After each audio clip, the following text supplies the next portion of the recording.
Hi, goes the family. Welcome back to Patterson Now Properties. Hopefully, you guys have an exceptional day. Today's topic, I'll be talking about one of my favorite cities that I want to invest in. I'm starting to invest in, especially from delinquent tax property. Good old Baltimore, Maryland. Now, you see in the description it says Philadelphia and DC have been gentrified, and Baltimore will be next.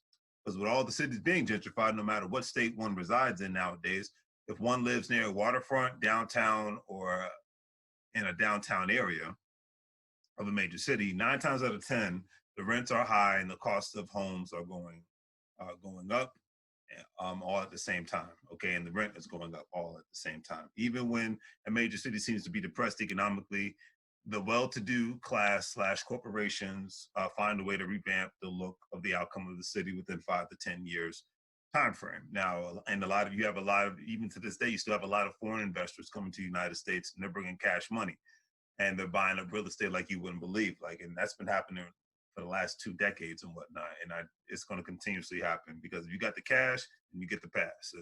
That's how business goes. As long as everything is on up and up and the paperwork is squared away. But anyways, now I'm talking about Philadelphia and Washington D.C. I'm mentioning them first because one, I'm from the DMV area, the D.C., Maryland, and Northern Virginia area. Because one time, places like Washington D.C., places like Philadelphia, were considered to be the most dangerous cities on the East Coast at one time. Now they're considered to be the most expensive cities to reside in, even in the COVID-19 economy. And since Baltimore, Maryland is a port city, that's the thing. A port city located um, on on the 95 highway corridor, and a place like Philadelphia is not that far away. DC is about an hour away. There's even there's trains that connect to these specific areas. So it's just inevitable, no matter what bad press the city's gotten on. Because let's just put it this way: if people that own real estate in Philadelphia and DC and kept it in those specific areas that have been and are continuously being gentrified, they would probably be sitting pretty good right now from an economic standpoint. Especially if they had a mindset of a real estate investor and not just your average Joe, things of that nature. It's my personal opinion, and I leave it at that. Okay. Because gentrification didn't just happen overnight; it was planned. So if you're a planner, you're going to be able to maneuver and play chess instead of checkers because we got too many people that are coming out of school being taught to play checkers, and we need to figure out how to play chess and whatnot. And like I said, especially given the fact that people can buy real estate for about $1 to $2, depending on the location. If you could do your own Google search on Zillow and Trulia and wherever on Google, Redfin, and you can find real estate in Baltimore for 5,000, 3,000, 8,000, 10,000, 20,000, 30,000, $40,000. Okay. And a lot of people have been doing fix and flips, and especially if you're near the harbor in specific areas, or even if you're in a quote unquote hood and whatnot, a lot of people are still being able to make money moves in either the good areas, the bad areas, et cetera, and so forth. And when it comes to other homes that are not actually, at the prices, because you actually have, it all depends on the situation, because, Baltimore's had this financial, economic, just like most major cities have, especially during the 80s and 90s, economic difficulties and things of that nature. And a lot of parts of the city have not come back since the Great Depression. So that's how far it goes back for the city of Baltimore when it comes to history. Not only getting this information, doing my own research, but talking to fellow local people that live in Baltimore, and obviously you can do your own research in that regard. So, all right. But when it comes to other homes that are not actually boarded up, because there's a lot of vacant boarded up houses in Baltimore, are basically being given away. You have a lot that city in itself has a program where if you buy property for $1 or two, but the condition is you have to ensure that you fix the property up. Because a lot of people own those boarded up houses and they just sit on them and they pay the taxes. Or if they don't pay the taxes, then obviously you get a tax lien, and hopefully I become that owner of that property at the end of the day. But hey, you got home prices at about $15,000 to $30,000, decent home, and at the same time are considered to be turnkey properties, in my personal opinion. But obviously, you do your own research and go from there. If the properties need work, it's usually things like paint, appliances, replacements. Sometimes we might need a new roof. Those that are benefiting from Baltimore's real estate market have been buying up real estate since 2015 to all the way up to 2020. One thing is for sure, though, that as of 2019, Baltimore, Maryland, for the right investors, considered to be um, basically it's, for the right investor, it's considered to be a top choice to purchase real estate.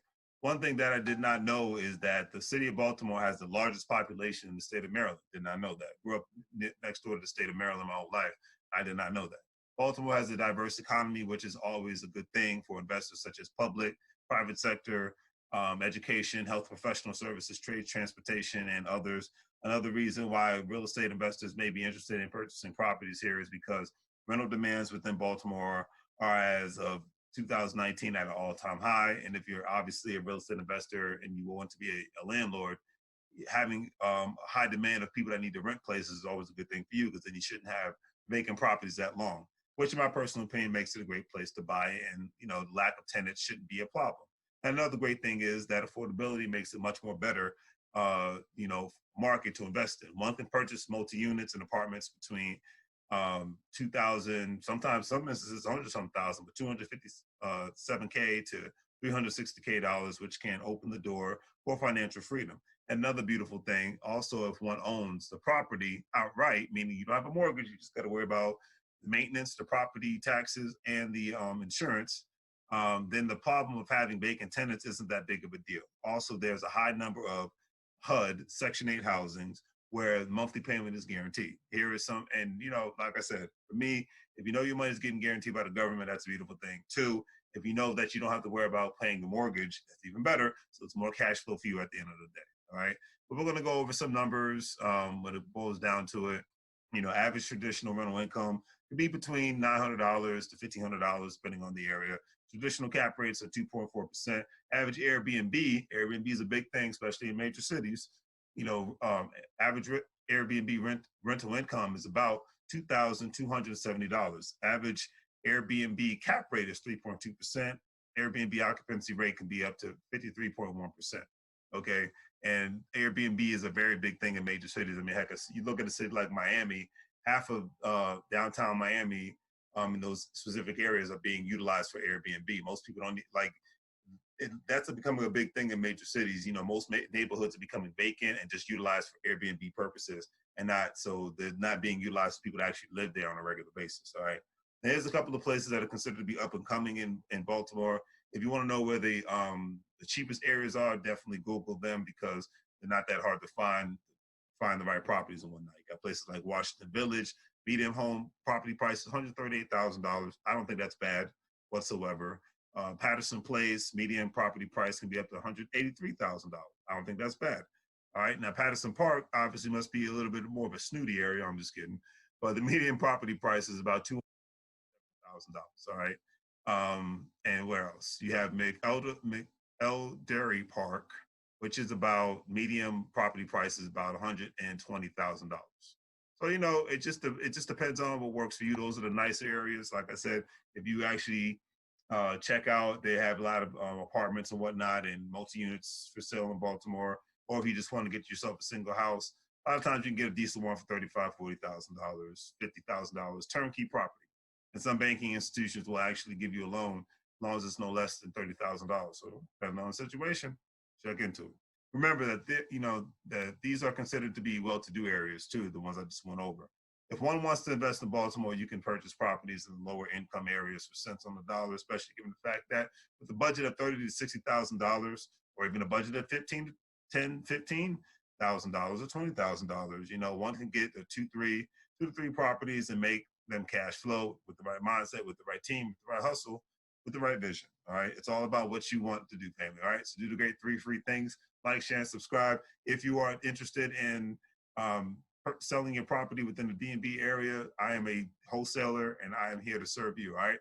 And if you're an investor, definitely hit me up. Let's talk and let's have a conversation. So hopefully you guys have a great night, and I will see you guys later. And as always, take care and make money.